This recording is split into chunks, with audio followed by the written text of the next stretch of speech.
Hello, in this video we will be discussing Leslie Marmon Silko's story Lullaby as well as Sherman Alexie's Indian Education.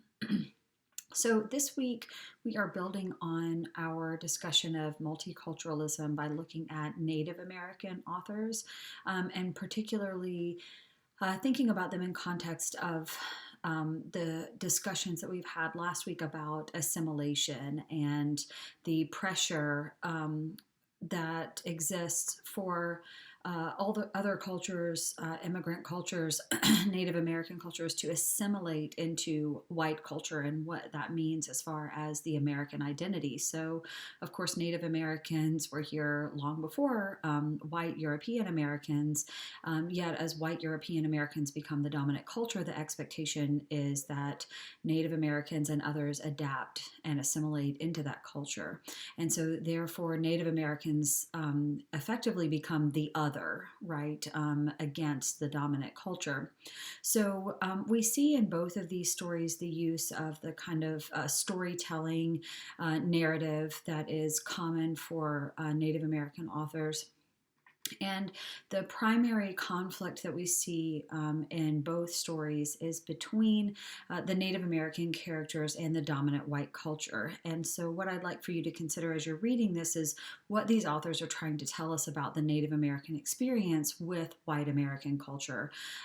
In Lullaby, of course, we see the central character looking back on episodes of her life, particularly episodes that were distressful or caused grief, such as the loss of her children, right? The death of her children, or when they were taken away from her by government officials. And in all of these instances that we see, the narrator looking back, it is the intrusion of white culture into Native American culture that causes problems for her, that causes her grief, that causes her loss, right? Losing a child in a war that is not a war of the Native American tribe that she belongs to, right? It's a war of the white U.S.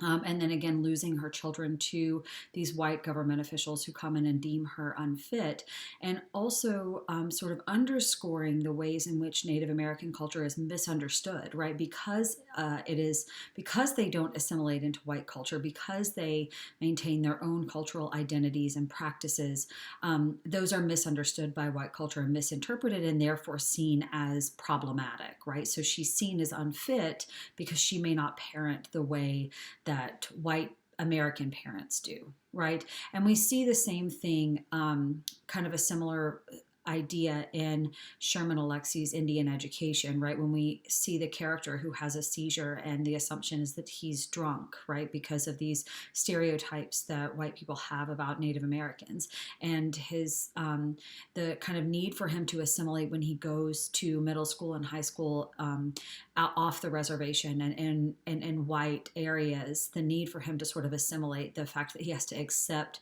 that the basketball team are called the Indians, right? And so again, the many ways in which white culture misinterprets, misunderstands, and oppresses the Native American culture. And rather than embracing multiculturalism, what we see in these stories is the oppression of the Native American culture and the pressure to assimilate into white culture in order to be successful, right? In order to have a successful education. And without that assimilation, the results are tragic, right? Such as having your children taken away from you. So I'd just like you to think about that this week as you're going into your discussion board, sort of thinking about these themes of multiculturalism, but then also assimilation and oppression, and how that sort of contributes to American identity as seen in these two works. All right, have a great week.